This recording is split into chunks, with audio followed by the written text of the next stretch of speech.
ተከታተሉት። በጣም የሚገርም ነው። እንግዲህ ሊዱ በባለፈው ክፍል እንዳልታገተች ታግታለች፣ ግን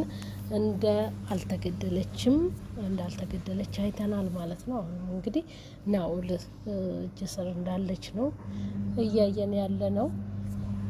ሊዱ በጣም የዋህና ቀበጥ የሆነች ናት እና ምንም እንደዚህ እንትን በክፋት የምታስብ ልጅ አይደለችም። ሁሉ ነገር በቃ ከለስ ሆና ነው የምታሳልፈው ማለት ነው። እና እንግዲህ ፍቅር እንዲታገቱ የፈለገችው አደይና ለምለምን ቤዛን ነበረ ማለት ነው። ግን በዋናነት አደይን ቤዛን እንዲያግትላት ነበረ ያሰበችው። ደግሞ ለምለምንና አደይን በቀላሉ ማያዝ ስላልቻለ፣ በቀላሉ ማሳመን ስላልቻለ አደይ ነበረች በቀላሉ ሊያሳምናት የቻለው እና እሷን አደይ ሳትሆን ሊዱ ነበረች በቀላሉ ትልትልለት የቻለችው ማለት ነው። እና ቶሎ እሷንም እንትን ያላት ለዛ ነው።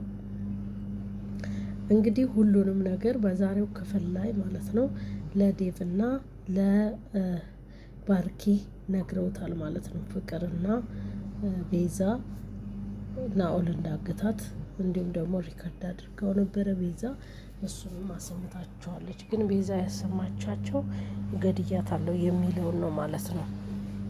እና እንግዲህ በጣም እኔ ያናደደኝ ነገር ምንድን እንደሆነ ታውቃላችሁ? ዴቭ በቃ የሆነ ወይ ፈጥኖ አይፈልጋት ወይ እንትን አይልና ከሰማን በኋላ የትም አልሄደም። ምናልባትም እነ ንጉስ ጋር ቢሄድ እነሱ ሊያሳዩት ይችሉ ነበር ያለበትን ቦታ። ምክንያቱም እነሱ እኮ ተከትለውት ሄደው ነው። ከዛ በኋላ ምን ቸገረን? እኛን የሚያምን ሰው የለም።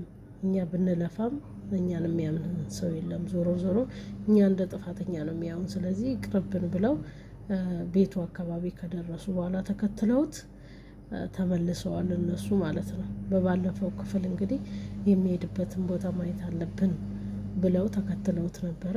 ተከትለውት ከሄዱ በኋላ እንግዲህ ተመልሰዋል እነሱ ማለት ነው፣ ኪንጎና ንጉስ። እና በዛሬው ክፍል እንግዲህ ሊዱ እዛው አግቷት እንዳለ አደይንም ወስዷታል ማለት ነው። እንግዲህ ናኦል እንደለመደው አሁንም ቤት ውስጥ መጥቶ ቤዛና ፍቅር የሉም ይላታል አደይን ማለት ነው። አደይም እንደሌሉ ትነግረዋለች። ዴቭና ባርኮቴስ የሉም ወይ ሲላት በጣም ተደነጋግጣ የሉም አሉ እያለች ትነግረዋለች። ከዛ እሱም ክፍል መኖራቸውን ሊያረጋግጥ ማንም መኖሩን አለመኖሩ ሊያረጋግጥ በየክፍሉ እየተዘዋወረ ሲያይ እንግዲህ አደይም እነ ፍቅር ሲያወሩ ስለሰማች እሱን ትቆልፍበትና ሊዱ ያለችበትን ተናገር ትለዋለች። እሱም እንግዲህ ያታልላትና አብረን እንሄድና እሷን እናመጣታለን ይላታል። እሷም እንግዲህ ተታላ እውነት መስሏት አብራው ሄደች። ሊዱንና አደይን እንግዲህ አንድ ላይ አድርጓቸው በሉ እንግዲህ ያዝናለሁ አሁን ትሄዳላችሁ አድማጭ ተመልካቾች ማለት ነው። ከዛም እንግዲህ ልብስ ልበሱ ይላቸዋል። ልብስ ቀይራሉ ሁለቱም ማለት ነው። ምንድነው የበፊት ፍቅረኛውን በእንደዚህ አይነት መልኩ ነው ያጣትና እሷ አሁን ያለችው እዛ ቦታ ላይ ስለሆነች እነሱን ሰጥቶ አስተያየት ካላችሁ ያችን ፍቅረኛውን የበፊት ፍቅረኛውን ለማዳን ብሎ ነው እንደዚህ እነሱን መስዋዕት የሚያደርጋቸው ማለት ነው። እና በጣም በሚያሳዝን ሁኔታ እናቴን ለማዳን ብላ ነው ፍቅረኛ የዚህ ውስጥ ነገር ውስጥ የገባችው፣ ግን እናቴም በሕይወት አልተረፈችም ብሏል ማለት ነው ናኦል። እና ይህን ሁሉ ነገር እያደረገ ያለው ለፍቅረኛው ሲል ነው እንግዲህ እነ አደይንና ሊዱን